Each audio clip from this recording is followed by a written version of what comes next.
اللہ اکبر لا الہ الا اللہ واللہ اکبر وللہ الحمد ان اللہ وملائکتہ یصلون علی النبی یا ایھا الذین آمنوا صلوا علیہ وسلموا تسلیما۔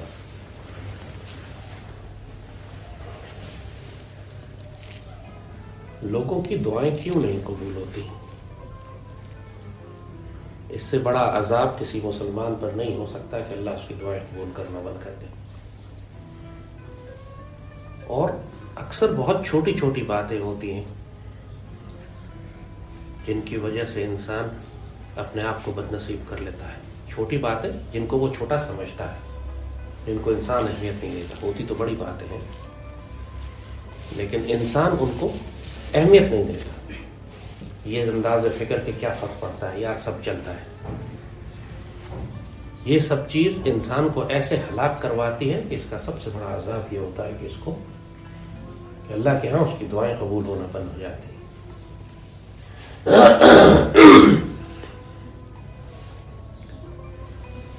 اور انسان کو اتنا تکبر ہوتا ہے، اس کی آنکھوں پہ اور دلوں پر ایسے پردے پڑے ہوتے ہیں کہ اپنے ان بڑے بڑے گناہوں کو وہ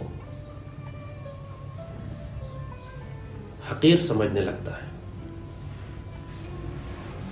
ایک حدیث قدسی ہے کہ اللہ تعالیٰ فرماتے ہیں کہ میرا ایک بندہ لمبا سفر کر کے حج کرنے کے لیے میرے گھر پہ پہنچتا ہے، اس کا پورا جسم مٹی میں اٹا ہوا ہوتا ہے، خود تھکا ہوا ہوتا ہے، وہ مشکل اور پریشانی سے طویل سفر کر کے میرے گھر پہ آتا ہے، میرے کعبے کے پاس کھڑا ہوتا ہے، کعبے کے غلاف کو پکڑتا ہے اور پکڑ کر رو رو کر مجھ سے دعائیں کرنے لگتا ہے، اور میں چاہتا ہوں اس کی دعائیں قبول کروں لیکن میں اس کی دعائیں قبول نہیں کر سکتا کیونکہ اس کے وجود کا ایک ایک بال حرام رزق میں پالا گیا ہوتا ہے۔ ان للہ و انا الیہ راجعون۔ اور حرام رزق کیا تشریح ہے؟ لوگ کہتے ہیں جی میں حلال تنخواہ لیتا ہوں، میں تو حلال تنخواہ میں گزارا کرتا ہوں۔ یہ تمہارا خیال ہے کہ تم حلال تنخواہ میں گزارا کرتے ہو، لیکن اپنی تنخواہ کو تم جب بینک میں رکھ کے سود کھاتے ہو تو پھر وہ حلال نہیں ہوتی، حلال نہیں رہ جاتی۔ آج سود کے گناہ سے مسلمان اس طرح بے پرواہ ہو گئے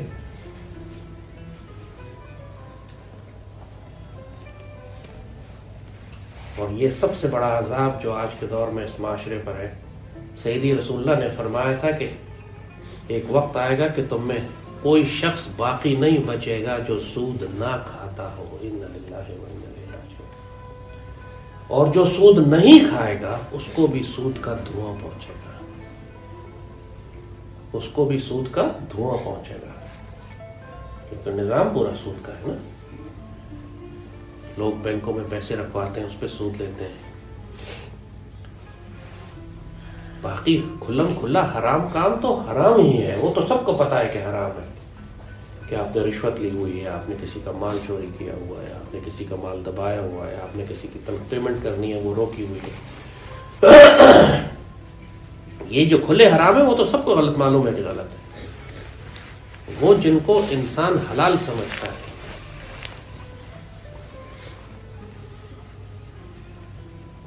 معاشرے میں آپ کو پتا ہے کہ لوگوں کا رزق حرام ہے، آپ کو پتا ہے کہ وہ راشی ہے، آپ کو پتا ہے کہ اس نے کرپشن سے پیسہ بنایا، لیکن اس کے گھر جا کر کھانے میں شرم کسی کو نہیں آتی۔ اس کے گھر جا کے ایسا کھاتے ہیں۔ پاکستانی قوم میں آج یہ فرق ختم ہو گیا ہے حرام اور حلال کا۔ کسی فرد کو جو مرضی کھانا دے دو، بغیر سوچے بغیر فکر کیے اس کو کھا لے گا، یہ سوچے گا بھی نہیں کہ یہ حلال رزق ہے کہ حرام رزق ہے۔ ایک اللہ کے بندے پہلے کتنی احتیاط کرتے تھے۔ ایک اللہ کے ولی کو ایک بادشاہ نے اپنے محل میں بلایا کہ آپ میرے پاس محل میں آ کے ٹھہریے۔ بابا انکار کرتا تھا، میں نہیں جاؤں گا۔ بادشاہ نے بہت زبردستی کی، لوگوں نے کہا امیر وقت ہے، حکمران ہے، انکار نہ کیجیے، آ جائیے۔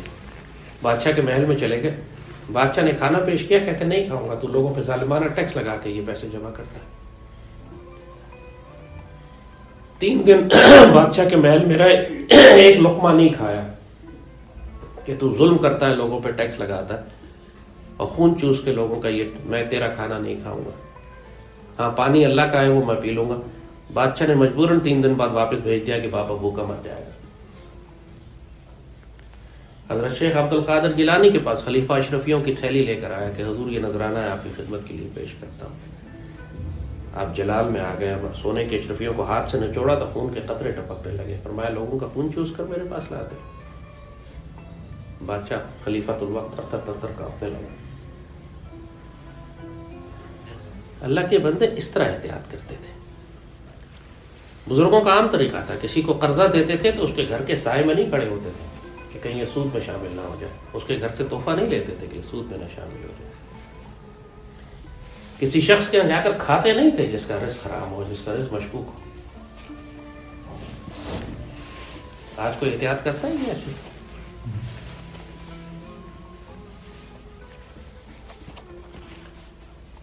کسی کی بھی دعوت ہو جا کے کھا لیں گے، مفت کھانا بٹ رہا ہے کھا لیں گے، کسی کے یہاں چلے جائیں کھا لیں گے، اچھی طرح جانتے ہیں کہ اگلا ایک رزق مشکوک ہے پھر بھی کھا لیں گے۔ اور یہ برے لوگ نہیں ہیں، یہ وہ لوگ نہیں ہیں جو حرام کھانا چاہتے ہیں، صرف بد احتیاطی کی وجہ سے۔ اور یہی عمل کہ انسان محتاط ہو حرام اور حلال کے معاملے میں تقویٰ کہلاتا ہے۔ تقویٰ نام اس کا ہے کہ انسان حرام اور حلال کے معاملے میں احتیاط کرے، ہر کام کرنے سے پہلے سوچے کہ یہ رزق میرے لیے حلال ہے کہ نہیں، یہ کام میرے لیے حلال ہے کہ نہیں۔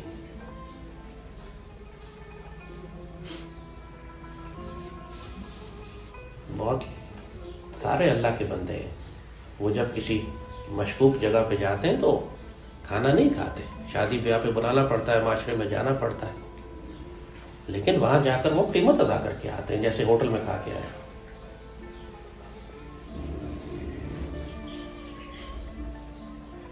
کسی ایسے کے ہاں سے جس کا مشکوک رزق ہے، تحفہ آتا ہے تو استعمال نہیں کرتے، آگے دے دیتے۔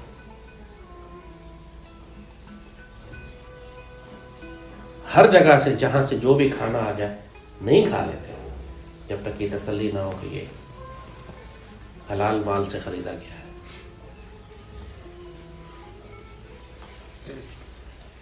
یہ چھوٹی چھوٹی چیزیں جن کو انسان چھوٹا سمجھتا ہے، یہ بہت بڑا عذاب بن جاتا ہے۔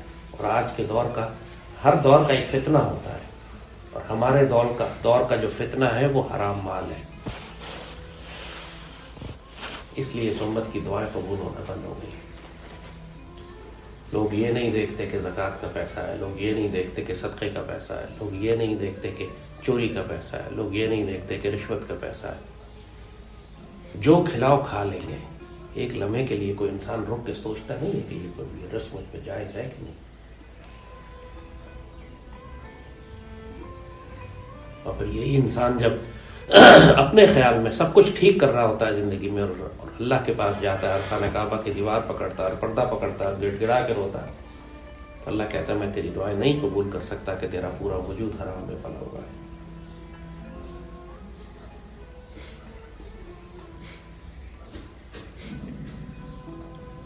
اس معاملے میں بہت احتیاط کیا کرو۔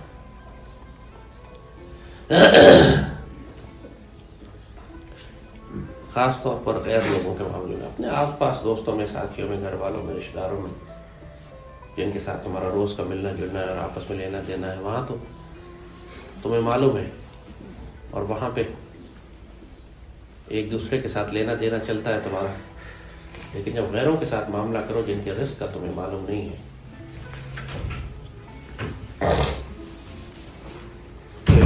احتیاط کرنا تم پر واجب ہے۔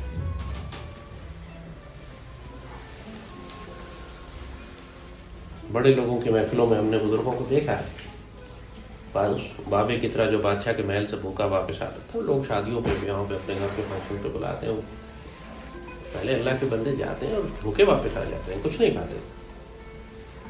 اگر پیسے نہیں دے سکتے، ہوٹل کی طرح کھا نہیں سکتے، بھوکے واپس آتے ہیں، کھاتے نہیں ہیں اس کو، یا اگر مجبوراً کھانا پڑے پھر اس کو اس سے بھاری قیمت کا تحفہ بھجواتے ہیں تاکہ قیمت پوری ہو جائے، اس کی خرید کر کھاتے ہیں، اس کا نہیں کھاتے۔ یہ بھی احتیاط ہے. اصل بات نیت کی ہے کہ انسان ہر وقت محتاط رہے، بے پرواہ نہ ہو جائے. مسلمان کبھی بھی ہر جگہ منہ نہیں مارتا جب تک تسلی نہ کر لے کہ رزق حلال ہے کہ حرام ہے. آپ لوگ جب باہر کے ملک میں جاتے ہیں، وہاں پہ آپ کو کھانا کوئی لا کے دیتا ہے تو آپ اس کے انگریڈینٹ چیک کرتے ہیں نا کہ اس میں سور ہے کہ نہیں ہے اس کے اندر. جب سور چیک کرتے ہیں تو یہ کیوں نہیں دیکھتے کہ اس میں سود ہے کہ نہیں ہے، اس میں رشوت ہے کہ نہیں ہے. صرف سور اور کتا تو حرام نہیں ہے، آٹا دال چاول مرغی اور گوشت بھی حرام ہے اگر حرام مال سے خریدا گیا ہو. تو اس کی احتیاط کیوں نہیں کرتے؟ پھر شکایت کرتے ہیں کہ اللہ ہماری دعائیں قبول نہیں کر رہا.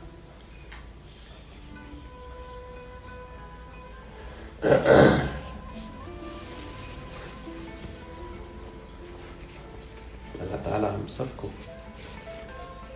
رزق حلال کی توفیق اور اجازت عطا فرمائے، رزق حرام سے بچائے، خاص طور پر وہ حرام جس کو ہم حلال سمجھتے ہیں یا ہلکا سمجھتے ہیں.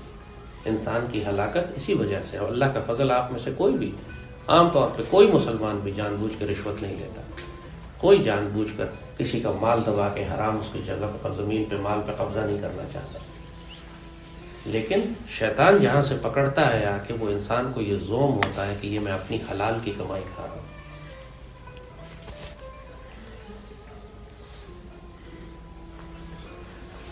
وہ انسان اس کو خوشنما نام دے دیتا ہے، سروس چارجز، پروفٹ، انٹرسٹ. اپنے گناہ اور سود اور حرام کو چھپانے کے لیے کمیشن، سپیڈ منی، یہ جو نام ہمارے معاشروں میں لوگوں نے کیوں اتنا نام اس لیے بدلے ہوئے؟ اس لیے کہ صاف صاف یہ کہنا کہ یہ رشوت ہے اور تم جہنمی ہو، اور جو تم اس کو لے رہے ہو اور دے رہے ہو، ان سب کے نام بدل کے اس کو اپنے لیے خوشنما بنانے کی کوشش کرتے ہیں.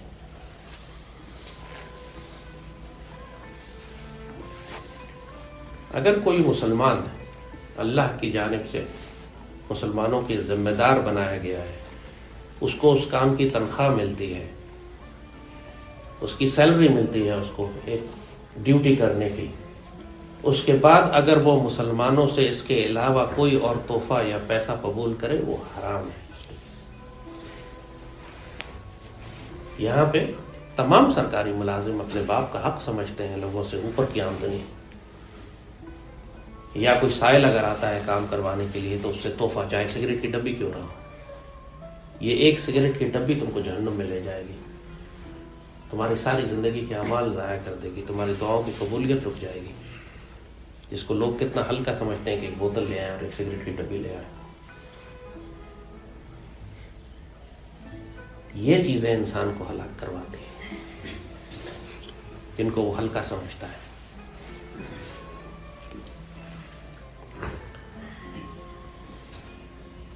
بڑے بڑے گناہ کوئی بھی جان کے نہیں کرنا چاہتا. وہی کہا کہ آپ میں سے کوئی بھی کلم کھلا رشوت نہیں لے گا کسی سے. لیکن جس کا مال حرام ہے، یا اللہ نے تمہیں ذمہ دار بنایا ہے مسلمانوں کا کسی ڈیوٹی پہ اور تمہیں اس کی تنخواہ ملتی ہے، اس کے بعد اگر تم سرکاری خزانے سے یا کسی مسلمان سے ایک قلم بھی چھوٹا سا نکال کے لے جاؤ تو وہ تمہارے لیے حرام ہے، تمہارے رزق کو حرام کر دیتا ہے. دودھ کی پوری بالٹی ہو، اس میں ایک قطرہ تم زہر کا ڈال دو، پورا دودھ خراب ہو جاتا ہے. ایک قطرہ گندگی اس میں ڈال دو، پورا دودھ خراب ہو جاتا ہے. انسان کے وجود میں جو اللہ نے حلال خون رکھا ہے، اس میں اگر تم ایک قطرہ بھی حرام کا ملا دو تو انسان کی دعائیں قبول ہونا بند ہو جاتی ہیں. وہ ایک بادشاہ نے، کہاوت ہے دکھانے کے لیے، ایک بادشاہ نے فیصلہ کیا کہ میں اس درخت کو کاٹوں گا اور اس جگہ اپنا محل بناؤں گا. تو اس پر چڑیا اور چڑا رہا کرتے تھے. تو چڑیا پریشان ہو گئی تو چڑا کہتا ہے فکر نہ کرو، اگر اس نے ہمارا درخت کاٹا میں اس کی سلطنت تباہ کروا دوں گا. چڑیا حیران ہوئی کہ تم اتنے سے چڑے ہو، اتنا بڑا بادشاہ ہے، تم اس کی سلطنت کیسے تباہ کرواؤ گے؟ اس نے کہا اگر اس نے ہمارا درخت کاٹا تو مجھے ایک گھر پتہ ہے جہاں کا مال حرام ہے، میں وہاں کا دانہ اٹھا کے لاؤں گا اور بادشاہ کے کھانے میں ملا دوں گا. اور بادشاہ نے جب وہ حرام دانہ کھا لینا ہے تو اس کے بعد اس کی برکت ختم ہو جائے گی اور اس کے ملک پہ نحوست طاری ہونا شروع ہو جائے گی اور یہ اور اس کی سلطنت ہلاک ہو جائے گی. یہ بزرگوں نے پہلے حلال اور حرام کی تمیز سکھانے کے لیے کہاوتیں بنائی ہیں، لیکن حقیقت واللہ یہی ہے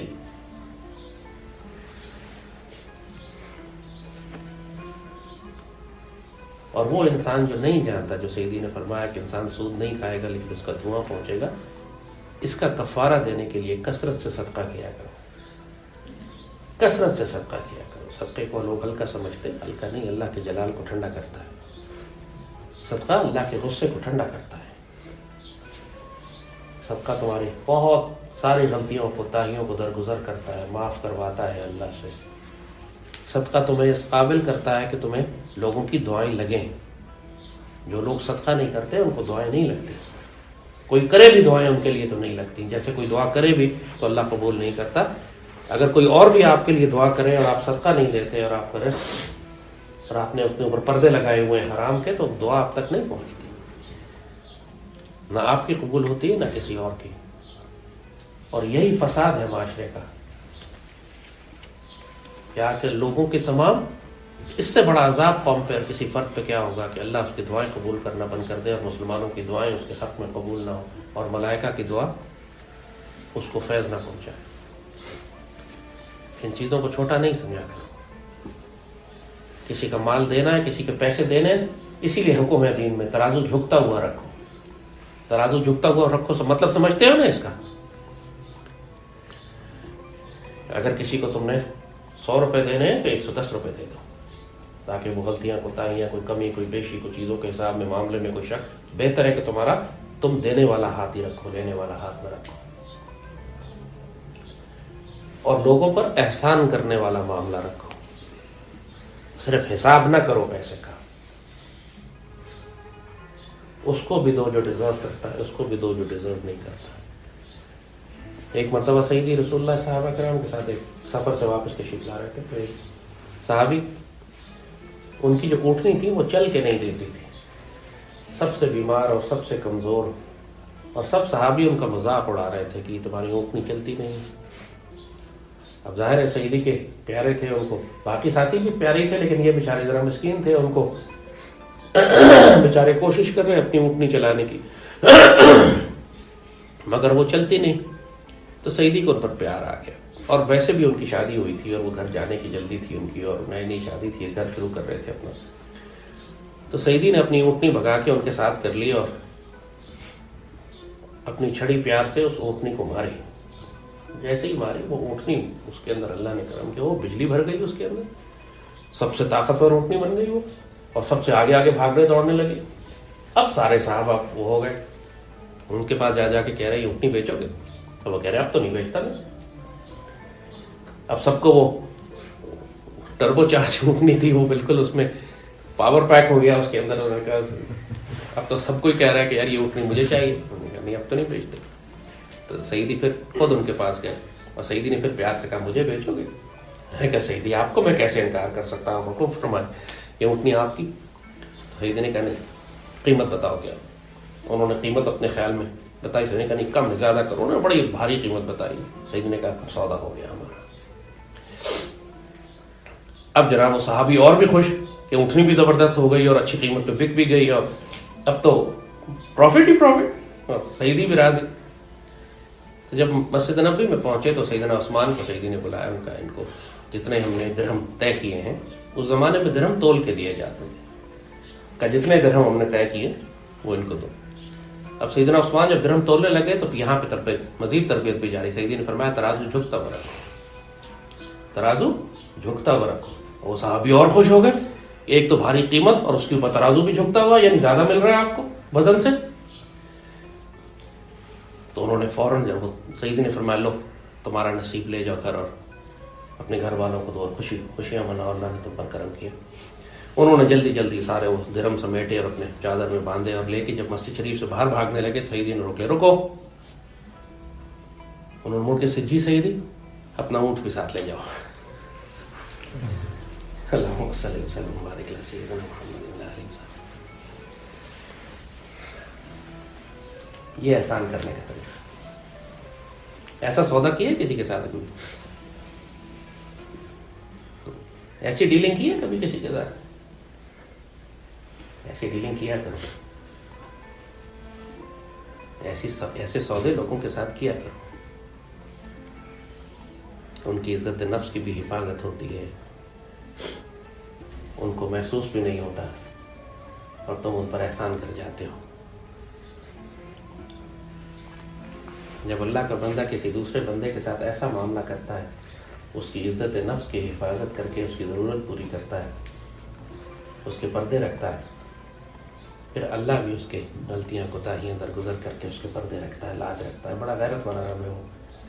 ایسا ممکن نہیں ہے کہ انسان کسی دوسرے پر احسان کرے اور اس کے پردے رکھے تو اللہ تمہیں رسوا کرے گا اور تمہاری کفالت نہیں کرے گا. اپنے اعمال کو دیکھو. لوگ اللہ سے سب کچھ طلب کرتے ہیں لیکن اللہ کی مخلوق پر احسان نہیں کرتے، اور پھر کہتے ہیں کہ ہم بڑی مصیبت میں ہیں، مشکل میں ہیں، پریشانی میں ہیں، گزارا نہیں ہو رہا.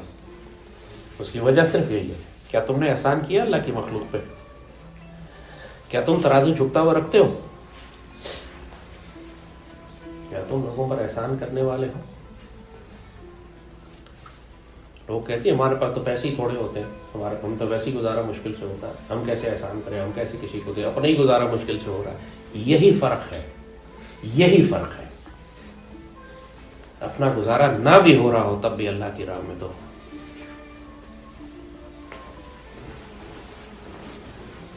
حضرت علی رضی اللہ تعالیٰ عنہ اللہ تعالیٰ سے تجارت کیا کرتے.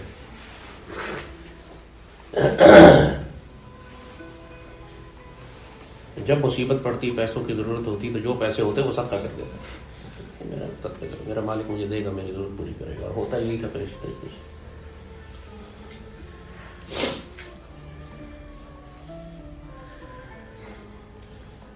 وہ ایک اللہ کی نیک بندی خاتون تھی، ان کے پاس ایک روٹی تھی، گھر میں 20 مہمان آ گئے.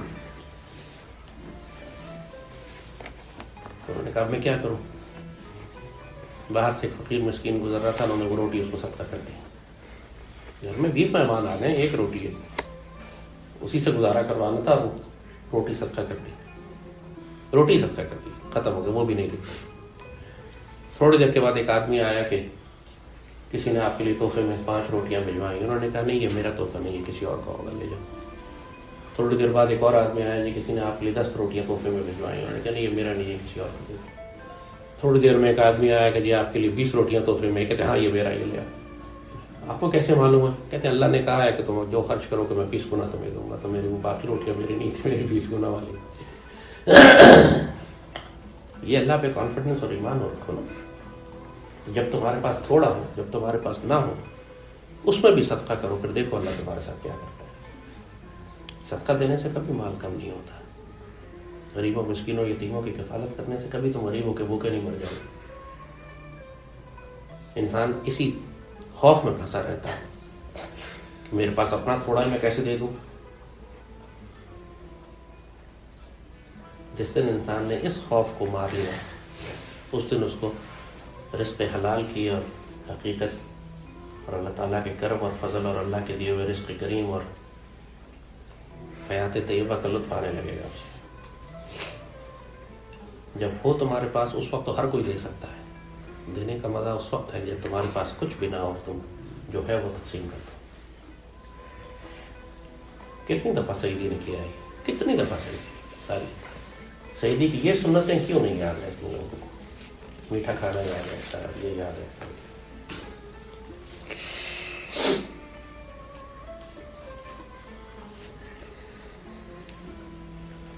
دو مہینے سعیدی کے گھر میں چولہا نہیں جلتا تھا. ذرا سوچو ایک لمحے کے لیے کہ اس کا مطلب کیا ہے. 2 مہینے چولہا نہیں جلا، یعنی کوئی چیز پکائی نہیں گئی. کھجور تو، پنیر تو، دودھ، خشک چیز، وہ چیزیں جن کو پکایا نہیں جاتا، بس اسی سے گزارا. کبھی آپ نے سنا کہ مسلمانوں نے اپنی اکنامکس خراب ہونے کی شکایت کی ہو سعیدی سے؟ مسلمان معاشرے نے کہا کہ ہماری معیشت خراب ہے لہذا ہم کچھ کر نہیں سکتے. یہ عذاب ہوتا ہے حرام مال کھانے کا. انسان کو ہر چیز اپنی معیشت کی عینک سے نظر آتی ہے. عزت، غیرت، شرم، حیا، دین، اللہ رسول کا تعلق، محبت، سعیدی کی خدمت، ڈیوٹی، امت، یہ سب کچھ یاد نہیں رہ جاتا. صرف اس کو اپنا پیٹ اور اپنی خواہشات نفس یاد رہ جاتی ہیں.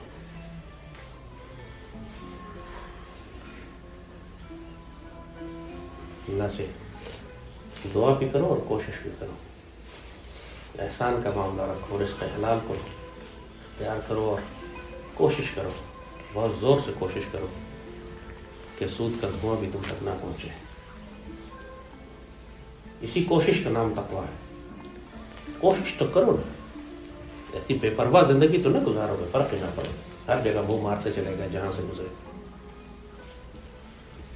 تب تو کھانے میں انگریڈینٹس چیک کرتے ہو, تو وہ انگریڈینٹ کس پیسے سے خریدے گئے ہیں اس کو بھی تو چیک کرو. اللہم صلی وسلم وبارک علی سیدنا محمد وعلی آلہ وصحبہ وسلم.